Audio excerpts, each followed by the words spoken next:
जो हम पढ़ रहे हैं मूविंग चार्जेस एंड मैग्नेटिज्म। और बच्चों मैं अब आपके सामने बहुत बहुत इंपॉर्टेंट एक्सप्रेशन सॉल्व करने जा रहा हूं।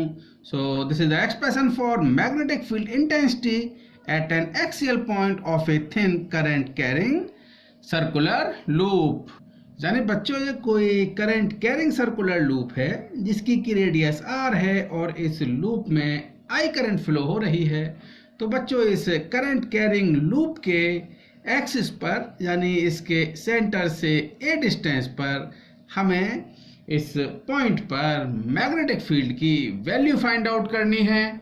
तो कंसीडर किया कि बच्चों ये पॉइंट P है, हमें इस पॉइंट P पर मैग्नेटिक फील्ड की वैल्यू फाइंड आउट करनी है। तो बच्चों अभी मैं आपके साथ में कुछ बेसिक्स और डिस्कस कर रहा हूँ। बच्चों हमने पढ़ा था बायोट-सावर्ट लॉ। बच्चों ये कोई करंट कैरिंग स्मॉल एलिमेंट है जिसकी की लेंथ dl है और इस स्मॉल लेंथ एलिमेंट से इस P पॉइंट पर हमें मैग्नेटिक फील्ड की वैल्यू फाइंड आउट करनी है। और बच्चों कंसीडर किया कि ये जो डिस्टेंस है ये आपकी r है। तो बच्चों मैं इस लास्ट वन फॉर्मूले को आपके साथ में शेयर कर रहा हूँ।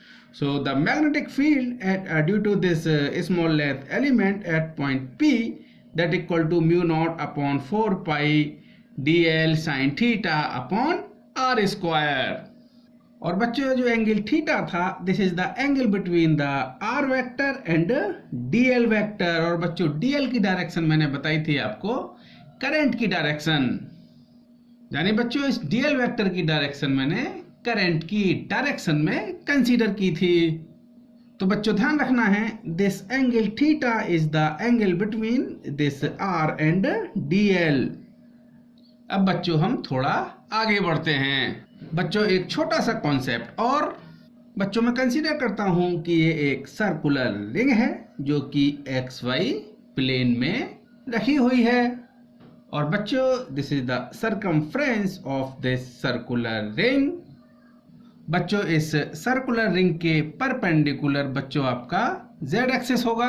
बच्चों मैंने इस सर्कुलर रिंग के सर्कमफ्रेंस के परपेंडिकुलर एक लाइन ड्रॉ की, यानी इसकी सर्कमफ्रेंस पर एक सर्कमफ्रेंस के परपेंडिकुलर मैंने एक लाइन ड्रॉ की। तो बच्चों 3D में तो मैं लाइन ड्रॉ कर नहीं सकता, तो बच्चों इसके लिए मैंने जहां पर एक पेन कंसीडर किया, यानी बच्चों ये जो पेन है इस सर्किल की सर्कमफ्रेंस पर रखा हुआ है। और बच्चों पेन जो आपका z एक्सिस में है। अब बच्चों एक चीज ध्यान से देखिए, ये जो आपका पेन z एक्सिस में है और ये सर्किल आपका एक्स वाई प्लेन में है। तो बच्चों देखिए ये जो एंगल होगा आपका इस पेन के साथ में इस सर्कमफ्रेंस के किसी भी एलिमेंट का एंगल, बच्चों ये वाला जो एंगल है ये आपका 90 डिग्री होगा। जाने बच्चों सर्कमफ्रेंस के एक छोटे से एलिमेंट के साथ में इस पेन का ये जो एंगल है ये 90 डिग्री होगा। बच्चों इसको मैं थोड़ा टिल्टेड करता हूं तब भी ये जो एंगल है आपका ये 90 डिग्री ही होगा। आप ध्यान रखिए बच्चों ये जो एंगल है ये आपका 90 डिग्री होगा। और बच्चों इस पेन को मैं इस रिंग के डायमीटर के अलोंग रखूं तब आप देखिए बच्चों ये जो एंगल है आपका ये 90 डिग्री होगा। यानी इस केस में बच्चों ये टेंजेंट है और ये नॉर्मल है और दोनों के बीच में एंगल 90 डिग्री होता ही है। तो बच्चों इस पेन को मैं अगर वर्टिकल रखूं तब भी इस स्मॉल एलिमेंट के साथ में जो कि इसकी सर्कमफ्रेंस पर है 90 डिग्री होगा। हॉरिजॉन्टल रखता हूं तब भी एंगल 90 होगा। और बच्चों मैं इसको कहीं पर भी रखूं टिल्टेड करता चला जाऊं तो वो उस एलिमेंट के साथ में ये जो एंगल है जो एलिमेंट इसकी सर्कमफ्रेंस पर है जिस पर कि ये पेन रखा हुआ है 90 डिग्री का ही एंगल होगा। बच्चों इस सिचुएशन को मैंने जहां पर कंसीडर किया है, यानी बच्चों इस रिंग के एक्सिस पर ये कोई पॉइंट P है और मैंने इस रिंग के सर्कमफ्रेंस से एक पॉइंट से बच्चों इस पॉइंट P को मिलाती हुई लाइन ट्रेस की। बच्चों इस लाइन का इस सर्कमफ्रेंस के साथ में जो एंगल होगा वो 90 डिग्री होगा। बच्चों बस मुझे यही आपके साथ में यहाँ पर डिस्कस करना था। अब बच्चों आते हैं हम अपने टॉपिक पर। तो ये आपकी रिंग है जिसमें आई एम्पियर की करंट फ्लो हो रही है। Radius of this ring is R और इसके एक्सिस पर ए डिस्टेंस पर ये कोई पॉइंट पी है जहां पर हमें मैग्नेटिक फील्ड की वैल्यू फाइंड आउट करनी है।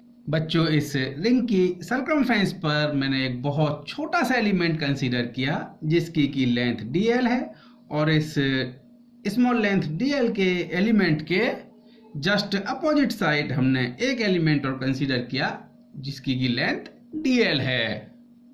यानी बच्चों ये दोनों एलिमेंट्स एक दूसरे के जस्ट अपोजिट हैं।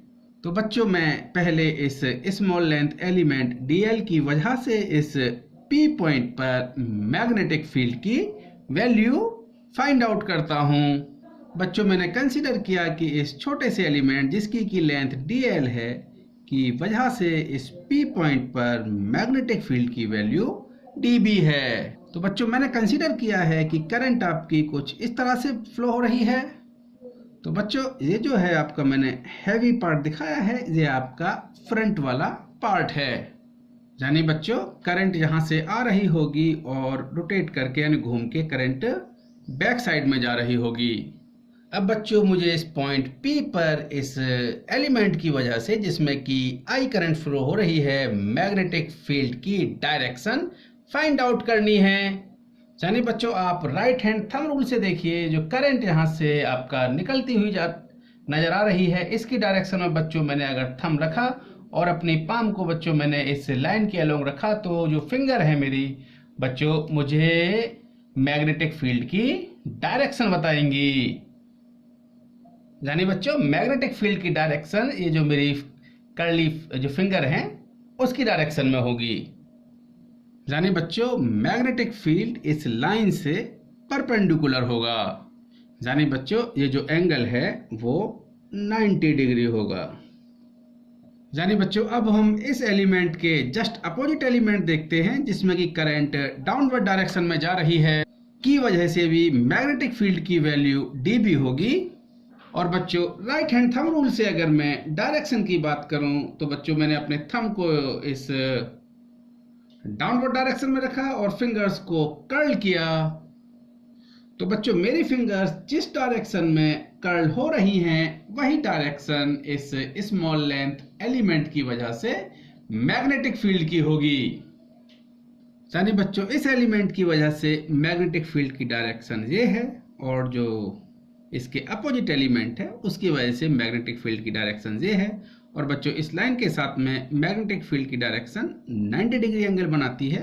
Same situation is here. बच्चों मैंने कंसीडर किया कि मेरा ये एंगल थीटा है so by symmetry this angle is also theta. तो बच्चों देखिए this angle is 90 this is theta so this angle is 90 minus theta and this angle is also 90 minus theta.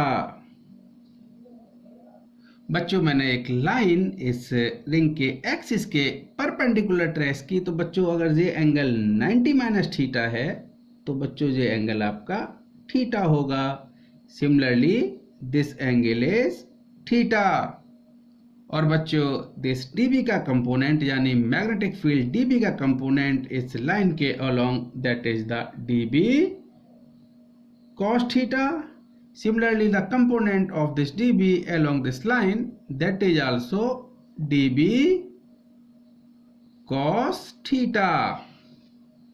तो बच्चों the component of this dB along the axis of this ring तो बच्चों ये angle आपका 90 minus theta है। This is dB तो बच्चों ये होगा आपका dB sin थीटा।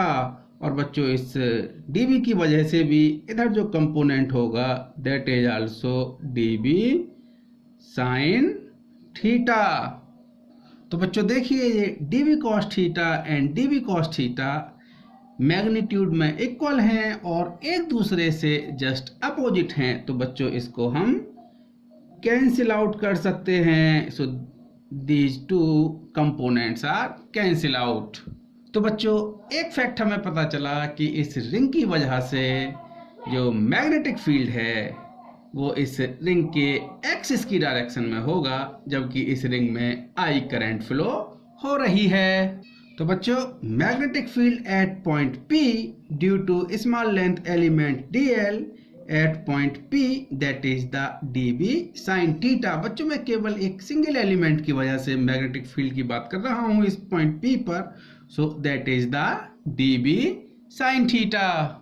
तो बच्चों, जो dB की वैल्यू होगी बायोट-सावर्ट लॉ से, this dB equal to mu not upon 4 pi I dl into sine phi consider करते हैं बच्चों, अपॉन R स्क्वायर। बच्चों, इसको देखिएगा आप।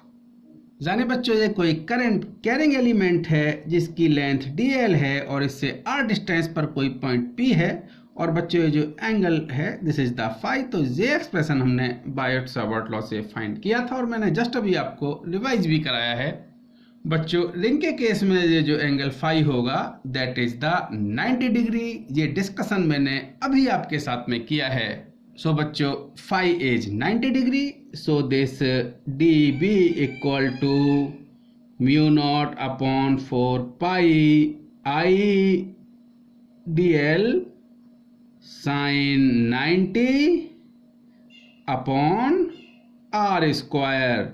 बच्चों, R ये डिस्टेंस है जिसकी की value under root R square plus A square के इक्वल है। सो बच्चों, this dB equal to mu not upon 4 pi I dl sine 90 की वैल्यू 1 और R equal to under root R square plus A square. So R square को लिख सकते हैं बच्चों हम R square plus A square. बच्चों, आप साइन थीटा के लिए देखिए। So in this triangle sine theta equal to perpendicular, so this is the perpendicular upon hypotenuse, so that is the R upon under root R square plus A square. तो बच्चों, इस ring के axis पर जो point P है, इस small length element की वजह से मैग्नेटिक फील्ड की वैल्यू dB sin थीटा है और मैंने कंसीडर किया कि ये वैल्यू आपकी dBn है। So this dBn that equal to dB, so this is the dB mu not upon 4 pi I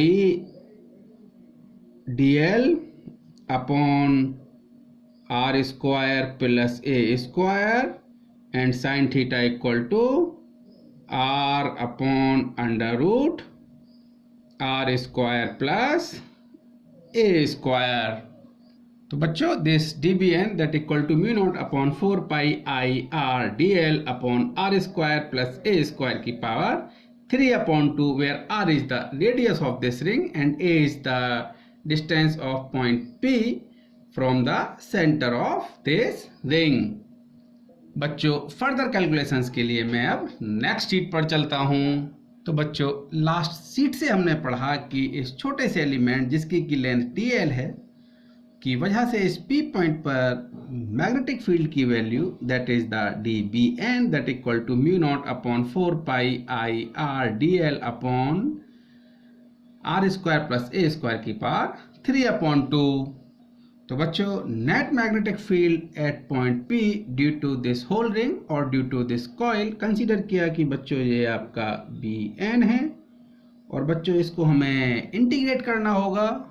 बच्चों, हम कंसीडर करेंगे कि ये पूरी रिंग आपकी स्मॉल लेंथ एलिमेंट जिसमें कि हर एक एलिमेंट की लेंथ dl है से मिलके बनी है और हमें मैग्नेटिक फील्ड इस रिंग की वजह से फाइंड आउट करना है। तो हमें जो छोटे छोटे एलिमेंट्स हैं इनको इंटीग्रेट करना होगा।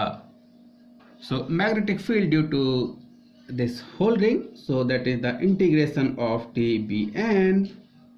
सो बच्चों, we have to integrate it. So this is the mu naught upon 4 pi I R dl upon R square plus A square की पावर 3 upon 2। जानिए बच्चों, अब आपको यहाँ पर लिमिट अप्लाई करनी है। तो आप ध्यान से देखिए बच्चों, जिस एलिमेंट से आप चले थे आप पूरी सरकमफ्रेंस को कवर करते हुए दोबारा उसी पॉइंट पर पहुंच रहे हैं। तो बच्चों लोअर लिमिट तो हम 0 कंसीडर कर सकते हैं और अपर लिमिट होगी बच्चों the length of this circumference, so that is the 2 pi R. तो बच्चों इसको इंटीग्रेट करेंगे हम 0 to 2 pi are. So lower limit is 0 and upper limit is 2 pi R. तो बच्चों ध्यान से देखिए, ये जो dBn है यानी इस P पॉइंट पर मैग्नेटिक फील्ड की वैल्यू है बच्चों, मैंने एक सिंगल एलिमेंट की वजह से निकाली है, जिसको जो जस्ट अपोजिट एलिमेंट था वो मैंने ये समझाने के लिए कंसीडर किया था कि मैग्नेटिक फील्ड केवल इस रिंग के एक्सिस की डायरेक्शन में होगा। तो बच्चों नेट मैग्नेटिक फील्ड Bn, सो बच्चों कांस्टेंट टर्म्स जो हैं वो मैं इस इंटीग्रेशन सिंबल से बाहर लेके आऊंगा। R is constant, A is constant, so mu naught upon 4 pi constant, I constant, and this ये टर्म तो बच्चों आपका कांस्टेंट होगा ही। So constant term taken out from the integration sign, so mu naught upon 4 pi I r, and this is the r square plus a square की power 3 upon 2, ये सब constant है। तो बच्चों इंटीग्रेशन में बचेगा सिर्फ आपका dl, lower limit is 0, upper limit is 2 pi r। अब बच्चों dl का इंटीग्रेशन l होगा, तो मैं इसको सिंप्लीफाई कर देता हूं। bn equal to mu not upon 4 pi I r upon are square plus A square की power 3 upon 2, integration of dl is l। और बच्चों लोअर लिमिट 0 है, अपर लिमिट आपकी 2 पाई आर है। बच्चों फर्दर कैलकुलेशंस मैं इधर कर रहा हूं, तो बच्चों पहले आप रखेंगे l के प्लेस पर upper limit, so this is the 2 pi r minus lower limit, so that is 0, so 2 pi r minus 0 that is the 2 pi are.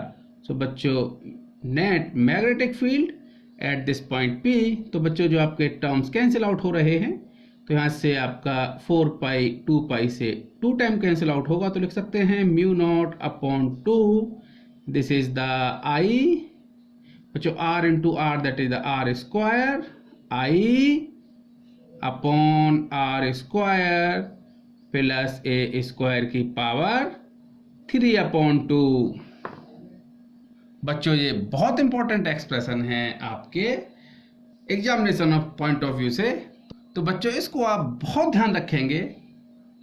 अगर बच्चों इस कॉइल में n टर्न हो, यानी if coil contain n turns, तो बच्चों जो magnetic field की वैल्यू होगी वो बच्चों सिंगल टर्न से जो मैग्नेटिक फील्ड है उससे n टाइम होगी। तो हम लिख सकते हैं Bn equal to mu not upon 2 R square into I upon are square plus A square की पावर 3 अपॉन 2 इंटू एन। इसको ध्यान रखेंगे बच्चों। तो बच्चों एन की वैल्यू आपकी कुछ भी हो सकती है, इंटीजर भी हो सकती है 1 2 3, और बच्चों ये फ्रैक्शन में भी हो सकती है 1 अपॉन 2 3 अपॉन 2 5 अपॉन 4। बच्चों n की वैल्यू आपकी कुछ भी हो सकती है, it may be an integer और it may be the fraction. Now बच्चों magnetic field at the centre of ring और सेंटर ऑफ दिस कॉइल, तो बच्चों जहां पर आपका जो a है, a की वैल्यू आपकी 0 होगी।